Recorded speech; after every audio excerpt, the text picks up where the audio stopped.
I don't have a husband. Can I have a date with you? The sentence hung in the air like a bell no one expected to hear. For a moment, the grand ballroom of the Whitmore Foundation Gala seemed to forget how to breathe. Crystal chandeliers sparkled above hundreds of guests dressed in designer suits and evening gowns. Soft piano music drifted through the room. Servers carried silver trays between tables worth more than most people's annual salaries.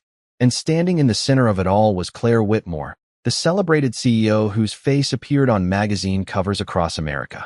She had just stepped away from the stage after delivering a speech about leadership, innovation, and the future. Yet instead of greeting investors or politicians, she walked directly toward a man wearing a Navy maintenance uniform. Ethan Miller froze with a toolbox still resting at his feet. He had only come to repair a malfunctioning elevator in the hotel's West Wing. He certainly had not come to become the center of attention. A few guests exchanged confused glances. Others laughed quietly. One man nearly choked on his champagne. Claire's expression never changed. Her blue eyes remained fixed on Ethan. "I'm serious," she said softly. "Can I have a date with you?" This time the laughter spread further. Not cruel at first, just disbelief. Ethan looked around as though someone else might be standing behind him. "Ma'am," he said carefully, "I think you've got the wrong guy." A ripple of amusement moved through the crowd. Claire smiled faintly. "No, I'm pretty sure I found the right one." The room buzzed with whispers. Ethan shifted uncomfortably. He was 41 years old, a single father from Queens who spent most days repairing elevators, replacing cables, and making sure people reached the floors they needed. He drove a 12-year-old pickup truck with a stubborn transmission. His apartment was small. His savings account was smaller. Nothing about his life belonged in a room like this. Yet Claire Whitmore looked at him as if none of those things mattered.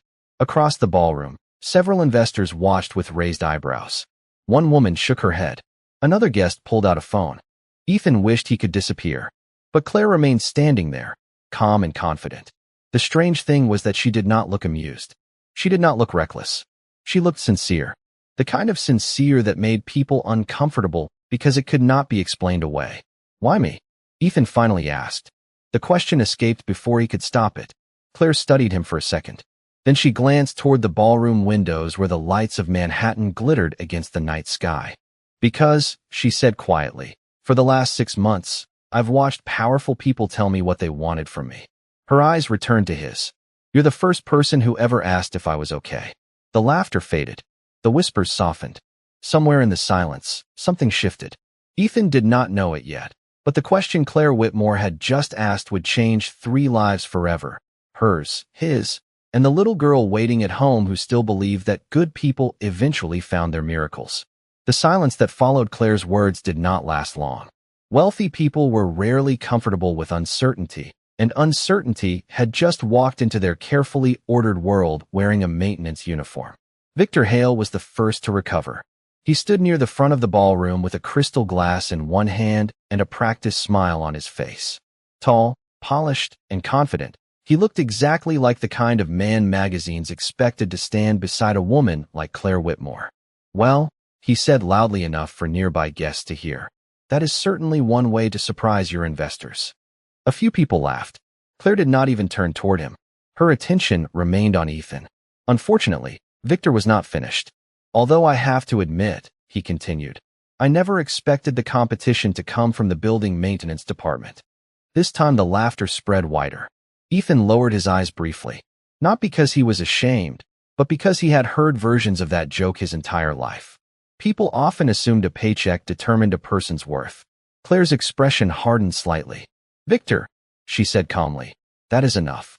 But Victor simply raised both hands as if surrendering. "I am joking."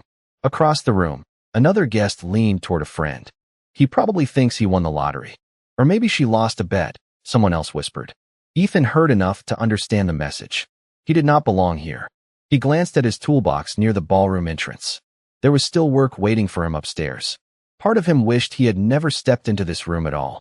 Then a waiter carrying a tray of sparkling water slipped slightly on a small puddle near one of the tables. The young man caught himself before falling, but several glasses tipped dangerously. Before anyone else reacted, Ethan stepped forward, steadied the tray, and helped the waiter regain his balance. "You are good," Ethan said with a reassuring smile. The waiter nodded gratefully.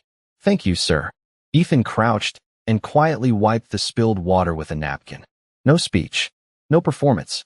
No attempt to impress anyone. He simply solved the problem in front of him. Claire watched the entire thing. So did several guests. The laughter began to fade. There was something difficult to mock about a man who refused to play the game. Everyone else seemed trapped inside. Victor noticed the shift and frowned. You really are serious about this, aren't you? He asked Claire.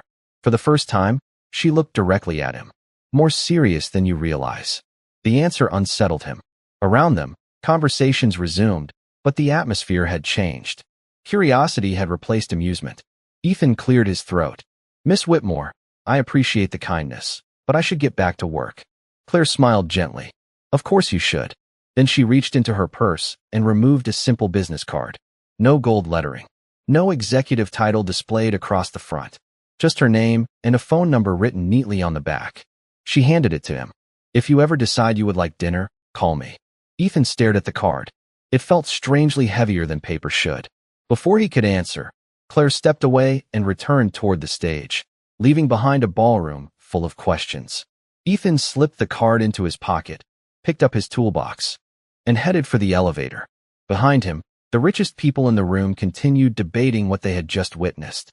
None of them understood that the most important part of the evening had not been Claire's invitation. It was the quiet dignity of the man who walked away from it.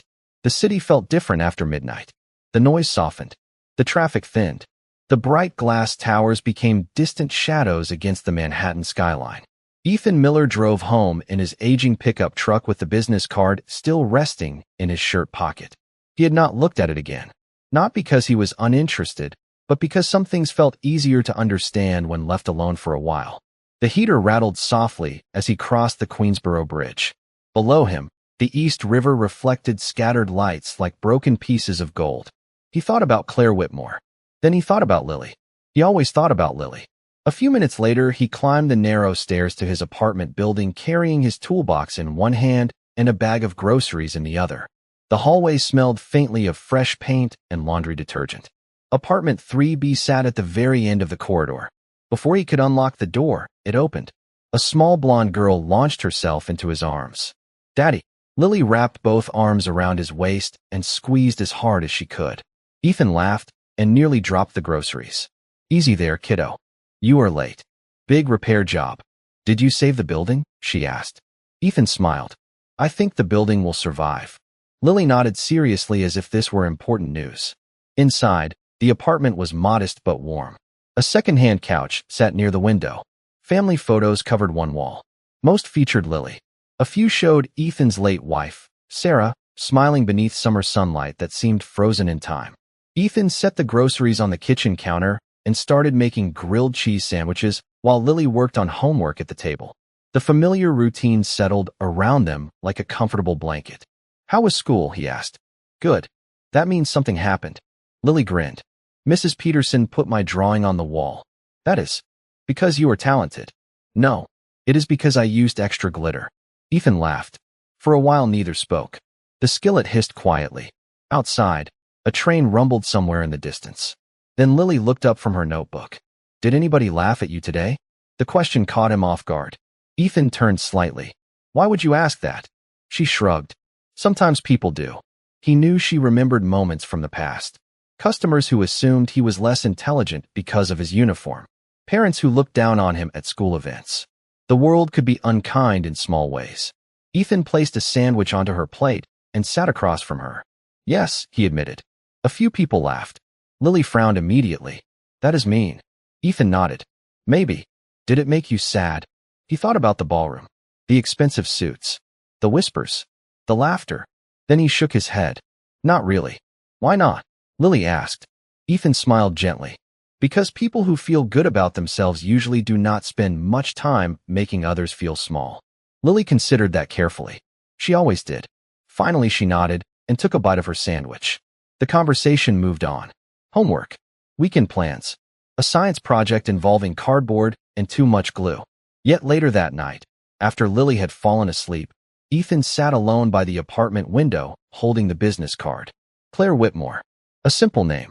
A simple phone number. Beyond the glass, New York shimmered beneath the darkness. He should have thrown the card away. It belonged to a world that had never belonged to him. Instead, he slipped it carefully into a kitchen drawer. Then he turned off the light and went to bed, completely unaware that somewhere across the city, Claire Whitmore was sitting alone in her penthouse office looking at a photograph from a security camera and wondering if she would ever see him again. The next morning arrived wrapped in cold spring rain. Gray clouds drifted above Manhattan, softening the sharp edges of the city skyline. Claire Whitmore stood alone in her executive office on the 42nd floor of Whitmore Holdings, holding a cup of coffee that had long since gone cold. The gala was over. The investors had returned to their meetings. The headlines had moved on to other stories. Yet she could not stop thinking about Ethan Miller. Not because he had impressed her during the event. The truth was far simpler. He had impressed her long before that night. She crossed the office and touched a screen mounted beside her desk. Security footage appeared. A date from 6 months earlier flashed in the corner. The video showed the lobby of one of her company buildings during a busy Monday morning. Employees rushed through the revolving doors carrying briefcases and coffee cups. Near the back of the frame, an elderly janitor stumbled while pushing a cleaning cart. Papers scattered across the floor. Dozens of people walked past without stopping. Then Ethan appeared. He set down his tools, knelt beside the man, helped gather every sheet of paper, and stayed until the older worker was smiling again. Claire remembered watching that recording for the first time. Something about it had stayed with her. She switched to another file. This one showed a winter afternoon. A young mother stood outside the building beside a car that refused to start. Snow drifted through the air. People hurried by with their collars raised against the wind. Ethan walked out carrying a lunch bag. He stopped, spoke to her, opened the hood. 20 minutes later, the engine started. The woman tried to hand him money. He refused and simply continued walking. Another video appeared. This one came from the small urgent care clinic owned by Whitmore Holdings. A frightened little boy sat in the waiting area clutching a broken medical device used for breathing support. His mother looked exhausted. Ethan had been there repairing an elevator. Instead of leaving, he stayed. He carefully fixed the loose connection while speaking calmly to the child. The boy smiled. His mother cried. Ethan left before anyone could thank him properly. Claire leaned back in her chair. There were dozens of clips. Small moments. Quiet moments. None of them dramatic enough for social media.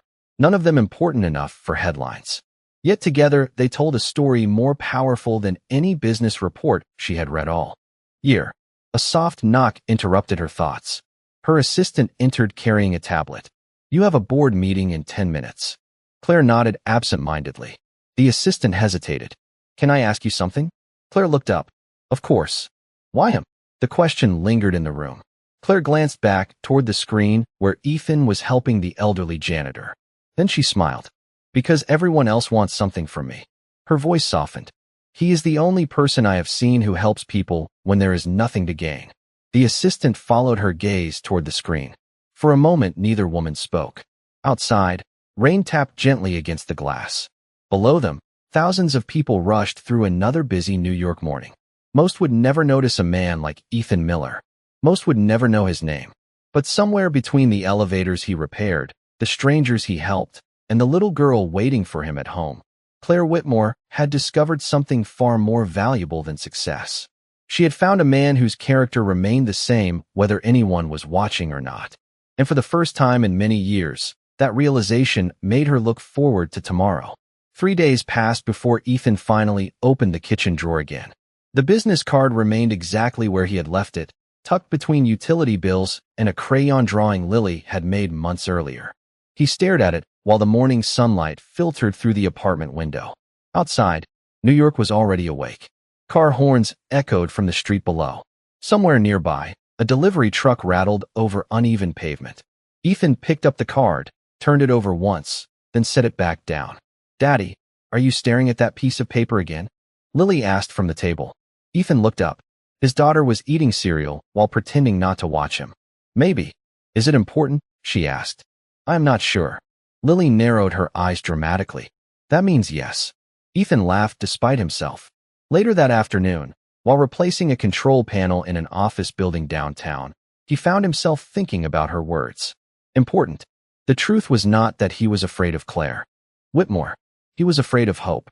Hope had a way of making ordinary people believe extraordinary things could happen, and life had taught him to be careful with that. Yet by the end of the workday, he found himself standing outside a small coffee shop near Bryant Park with his phone in his hand. Rain had stopped earlier, leaving the sidewalks shining beneath the late afternoon sun. Ethan stared at the number on the card. Then he took a slow breath and pressed call. The line rang once, twice. Then her voice appeared. Hello. For a second, he almost hung up. Claire. Silence. Then a smile seemed to enter her voice. Ethan. I was told I should probably call. Really? She asked. Who told you that? Ethan glanced toward the city traffic. An 8-year-old girl who is usually smarter than I am. Claire laughed softly. It was not the polished laugh she used at corporate events. It sounded real, warm, human. They spoke for several minutes. Nothing dramatic, nothing life-changing, just two people talking. By the end of the conversation, Claire asked a simple question. Would you have dinner with me tomorrow evening? Ethan hesitated. You know people are going to talk. People already talk, Claire replied. That has never stopped them before. The next evening, Claire drove herself to Queens. No chauffeur, no security team, no luxury entourage. She arrived in a simple navy sweater and jeans that would have gone unnoticed almost anywhere in America. Ethan met her outside the apartment building. For a moment, neither moved. They looked strangely out of place together. The billionaire executive and the maintenance technician. Yet somehow neither seemed uncomfortable. Upstairs, Lily opened the apartment door before Ethan could reach it. You are the lady from television, she announced. Claire blinked. Sometimes. Lily nodded thoughtfully. You look shorter in person. Ethan nearly choked, trying not to laugh. To his surprise, Claire laughed harder than either of them. A little while later, they sat around the small kitchen table eating homemade spaghetti. The plates did not match. The chairs squeaked. The apartment was far from elegant. Yet Claire found herself smiling more than she had during the last dozen corporate dinners combined. At one point, Lily disappeared into her bedroom and returned carrying a slightly chipped ceramic plate. She carefully placed it in front of Claire. This is our special plate, she said proudly. We only use it for important people. Claire stared at the plate. The tiny chip along the edge. The faded blue pattern. The sincerity in Lily's eyes. Something tightened quietly inside her chest. In boardrooms, she was respected. In newspapers, she was admired. In business, she was feared. But sitting at that worn kitchen table, holding a plate worth perhaps $3, she experienced something she had not felt in years. She felt welcomed. And for the first time in a very long time, Claire Whitmore did not feel like a chief executive officer. She simply felt like someone who had finally found a place where she could breathe. For a brief moment, life seemed almost gentle. Claire visited again the following week. Then again a few days later. Sometimes she brought dessert. Sometimes she brought nothing at all. Ethan noticed that she smiled more. Lily noticed it too. The little apartment that had once felt isolated from the rest of the city suddenly felt connected to something larger. But peace has a way of attracting attention. Across Manhattan, Victor Hale sat in a private conference room overlooking the Hudson River. A series of photographs lay scattered across the polished table. One showed Claire leaving Ethan's apartment building. Another captured the three of them walking through a neighborhood street fair. A third showed Claire laughing beside Lily while carrying a paper cup of hot chocolate. Victor stared at the images with growing irritation. He had spent years positioning himself near Claire's world. Years building relationships with investors and board members. Now a maintenance technician from Queens was becoming the subject of whispered conversations throughout the company. This cannot continue, Victor muttered. By the end of the week, anonymous rumors began circulating through financial blogs and business gossip columns. Headlines questioned Claire's judgment. Comment sections filled with speculation. Some claimed Ethan was secretly manipulating her. Others suggested he was chasing wealth. None of it was true. But truth rarely travels as fast as gossip. Ethan first noticed something was wrong when coworkers began acting differently around him. Conversations stopped when he entered a room. A supervisor who had always treated him respectfully suddenly seemed uncomfortable. Then one morning, while dropping Lily off at school, he noticed two strangers standing across the street taking photographs. Lily squeezed his hand tighter. Daddy, why are they doing that? Ethan forced a smile. I do not know, sweetheart. But deep down, he already suspected. That afternoon, Claire was called into an emergency board meeting. The atmosphere inside the executive conference room felt colder than usual. Several directors sat with folded arms. Financial reports remained untouched. The discussion was not about profits. It was about Ethan. "This relationship is becoming a distraction," one board member said. "The shareholders are asking questions," another added. Claire listened quietly. Then Victor leaned forward. "You are risking the company's reputation for someone you barely know." Claire met his gaze without flinching. "I know enough." Victor shook his head. "You are allowing emotions to cloud your judgment." The room fell silent. Outside the floor-to-ceiling windows, rain drifted across the city skyline. Claire stood slowly from her chair. "No," she said calmly. "For the first time in years, I am seeing clearly." Yet, even as she spoke, she understood the danger growing around them. The pressure would not stop. The rumors would not disappear on their own. Somewhere in Queens, Ethan sat alone at his kitchen table long after Lily had gone to sleep. His phone rested beside him. Headlines glowed across the screen. He read them once, then again. Finally, he turned the phone face down and stared into the quiet apartment. The same thought returned again and again. He could endure people talking about him. But if the storm reached Lily or damaged everything Claire had spent her life building, the cost might become too high. And for the first time since receiving that business card, Ethan began to wonder whether walking away might be the kindest thing he could do. The following morning arrived with a pale gray sky hanging over the city. Ethan woke before dawn as he always did. He packed Lily's lunch, made pancakes shaped like uneven circles, and helped her find the homework folder she had misplaced 3 times the night before. For a few precious minutes, life felt normal again. Then his phone vibrated on the kitchen counter. Another article, another rumor, another stranger discussing a life they did not understand. Ethan locked the screen before Lily could see it. At school, she hugged him tightly before heading toward the entrance. Halfway there, she turned back. "Are you coming to my music program next week?" Ethan smiled immediately. Would not miss it for the world. She nodded and disappeared through the doors. The smile stayed on his face until she was gone. Then it slowly faded. By the time he reached work, his decision had already begun forming. Not from anger, not from fear, from love. That evening, he sat alone at the kitchen table after Lily had fallen asleep. The apartment was quiet except for the distant hum of traffic outside. A yellow lamp cast a warm circle of light across the table. In front of him rested a blank sheet of paper. He stared at it for a long time. Then he began writing. His words were simple, honest. He thanked Claire for every conversation, every laugh, every moment she had shared with him and Lily. He wrote that she deserved a life free from endless scrutiny. He wrote that her company, her employees, and her future should not become targets because of him. Most importantly, he wrote that she had reminded him there were still good people in the world. When he finished, he folded the letter carefully and slipped it into an envelope. The next morning, he took a day off work for the first time in months. Before sunrise, he traveled to the headquarters of Whitmore Holdings. The massive glass tower reflected the colors of the early morning sky.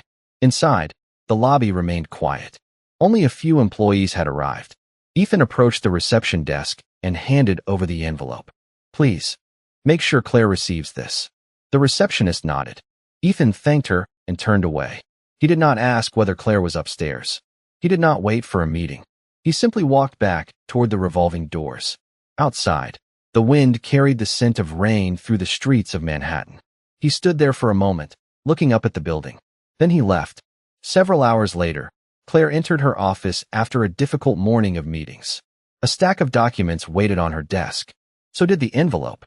The moment she recognized Ethan's handwriting, something inside her tightened. She opened it immediately. As she read, the color drained from her face. Her assistant watched silently from the doorway.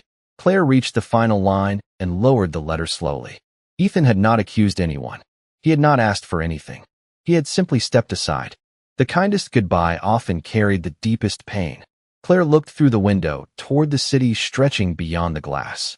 Somewhere out there, Ethan was trying to protect her the only way he knew how. But for the first time since they met, Claire Whitmore felt something she could not ignore. She was not losing a relationship. She was losing a man whose quiet dignity had become more valuable to her than anything money could buy. The emergency board meeting began at 9 o'clock sharp. Rain streaked across the towering windows of the conference room while executives settled into leather chairs around a polished walnut table. The atmosphere felt heavier than usual. Claire Whitmore sat at the head of the room with Ethan's letter folded neatly beside her. Across from her, Victor Hale looked unusually confident.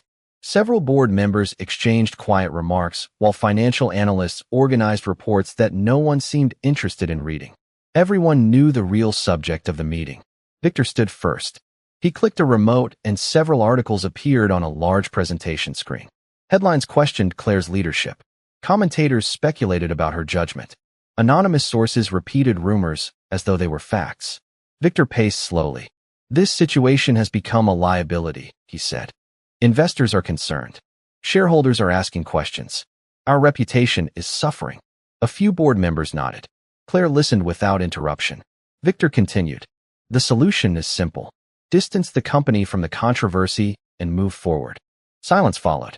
Rain tapped softly against the glass. Finally, Claire rose from her chair. Her expression remained calm, but something had changed in her eyes. For the first time in weeks, she looked completely certain. "You are right about one thing," she said. "People deserve the truth." Victor smiled faintly, believing he had won. Claire reached for a tablet resting on the table. "Let us talk about truth." She pressed a button. The screen changed. Security footage appeared. The room watched as Ethan helped the elderly janitor gather papers scattered across a lobby floor. Another clip followed. Ethan repairing a stranded mother's car during a snowstorm. Another. Ethan comforting a frightened child at a medical clinic. Another. Ethan returning a lost wallet untouched. Another. Ethan staying late to help a disabled employee reach a broken elevator safely. The room grew quiet. Claire continued playing clip after clip. Small moments. Ordinary moments. Acts of kindness performed when no cameras should have mattered. Yet the cameras had been there. Watching. Recording. Preserving a character that could not be manufactured. One board member slowly removed his glasses. Another leaned forward. Victor's confidence began to disappear. Claire then displayed a final report. This one contained internal communications. Emails. Messages. Evidence gathered during a private investigation she had quietly authorized after the rumors began. The documents revealed coordinated efforts to spread misleading stories about Ethan. The source led back to consultants hired through companies connected to Victor Hale. Nobody spoke. Nobody moved. The only sound came from the rain outside. Victor stared at the screen as the color drained from his face. "This is not what it looks like," he said. But the words sounded weak even to him. Claire looked around the room.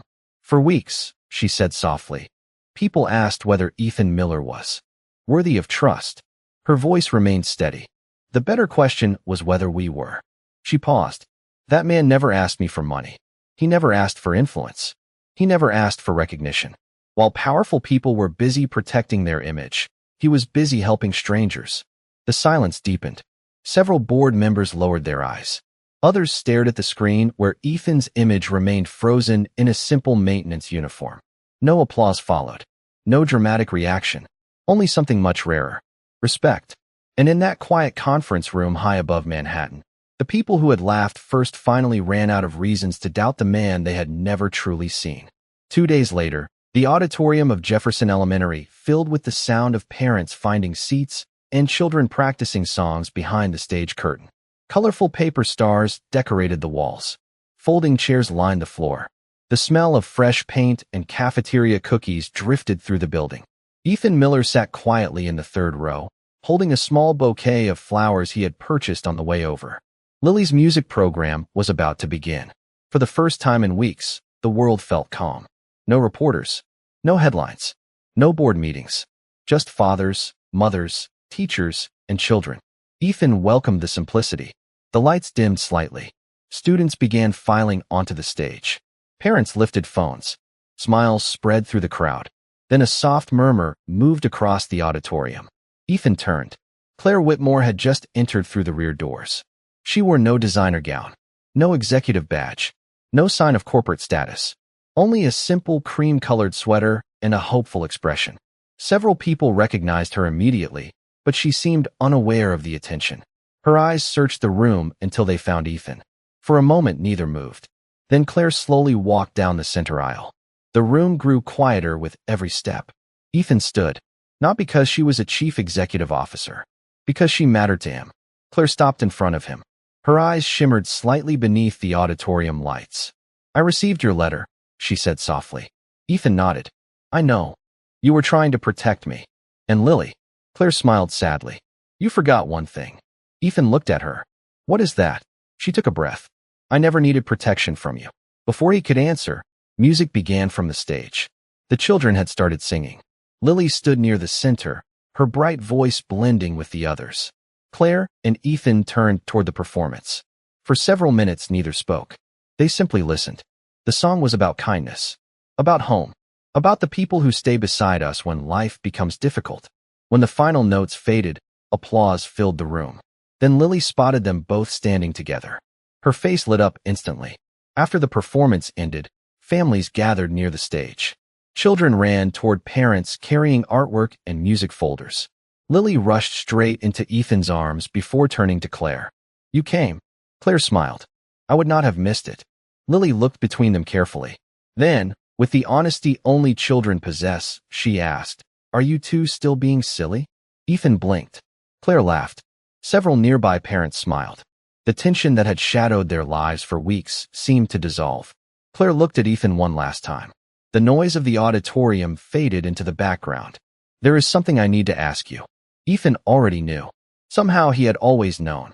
Claire folded her hands together and smiled. Ethan Miller, I still do not have all the answers. I still have a complicated life. But if you are willing, I would really like that dinner we never properly finished. Silence settled gently around them. Not awkward silence. Not painful silence. The kind that appears when truth finally arrives. Ethan looked at Lily. Lily grinned and gave an enthusiastic nod. Then he looked back at Claire. A slow smile appeared on his face. I think I would like that too.